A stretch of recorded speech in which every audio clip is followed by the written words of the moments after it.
Bon,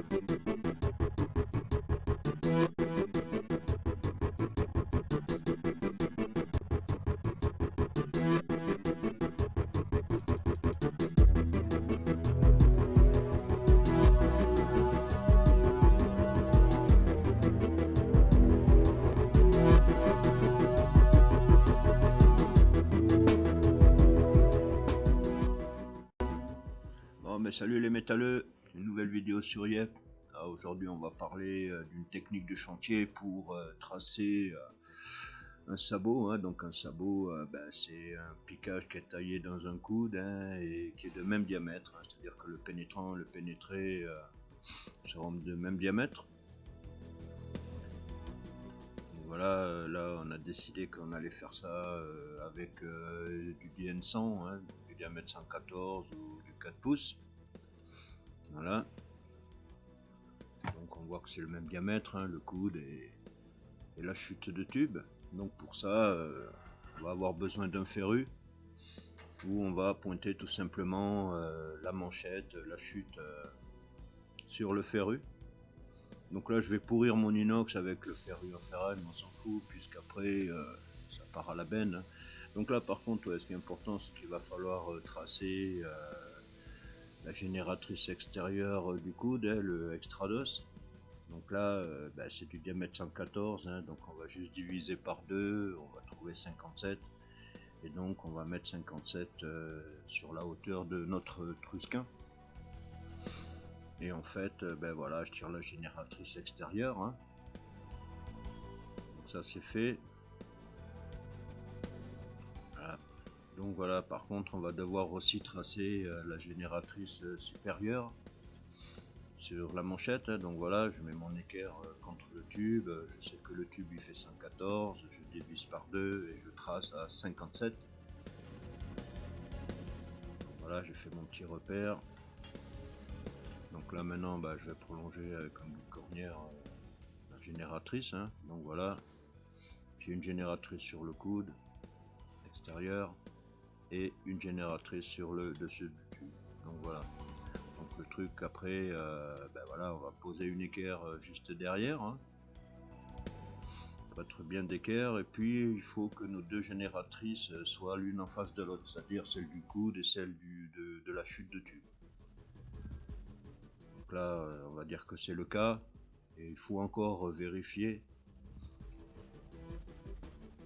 Ce qu'il faut encore vérifier, sachant que le marbre il est de niveau, bien sûr. Voilà, il faut que mon coude aussi là soit de niveau. Donc il faut que je sois de niveau, il faut que je sois d'équerre derrière, et il faut que j'ai les deux génératrices l'une en face de l'autre. Donc là je suis pas mal, là je suis bien, là je suis en face. Donc là je vous fais voir de plus près, donc on voit que les deux génératrices sont l'une en face de l'autre, que là on est de niveau, et derrière on est d'équerre. Donc là notre coude et notre manchette sont bien positionnés.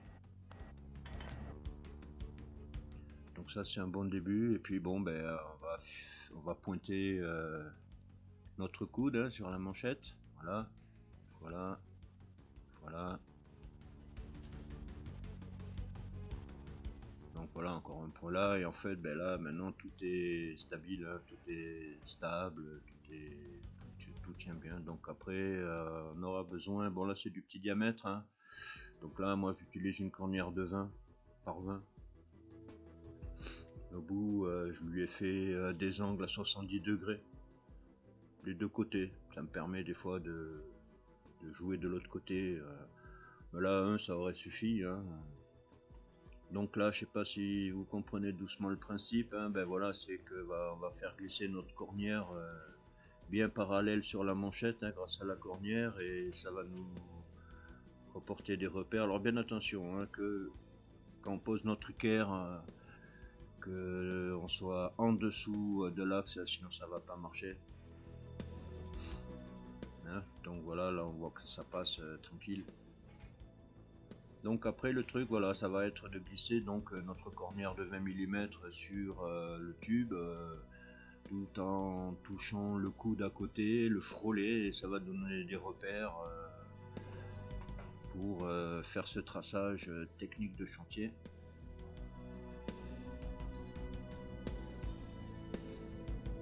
Donc voilà, à plat c'est pas mal, hein. Bon, alors tout ce qui est partie derrière du coude, là ça se trace super bien, hein. Voilà, il suffit d'avancer, hein. Mettons, moi je mets des petites secousses comme ça, j'avance doucement et en fait ça trace déjà le coude, hein. Donc voilà. Donc là je vais déjà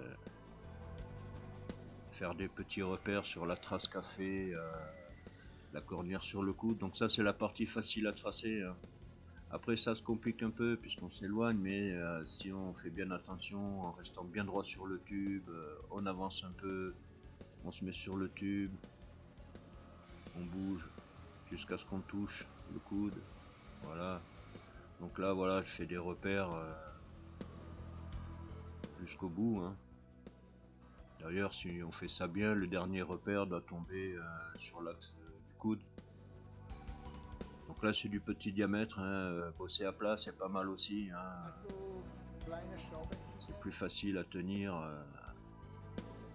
bien parallèle la cornière sur le tube.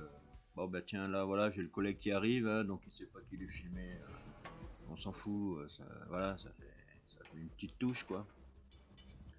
Donc revenons à notre traçage. Donc voilà, j'ai fait un côté, hein, là je fais le deuxième côté, on reste bien parallèle sur le tube. Donc là comme je disais c'est la partie facile, hein, là je trace directement. Là j'ai mon collègue qui se demande mais qu'est-ce que tu fais, il connaît pas la technique en fait, donc il découvre. Depuis du coup ce qu'il avait à me demander, ça l'intéresse plus, il regarde avec moi. Donc voilà, là je finis mes petits repères, hein.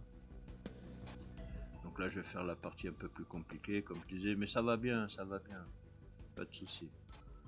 Donc voilà, là je rapproche mes repères, je les mets ensemble.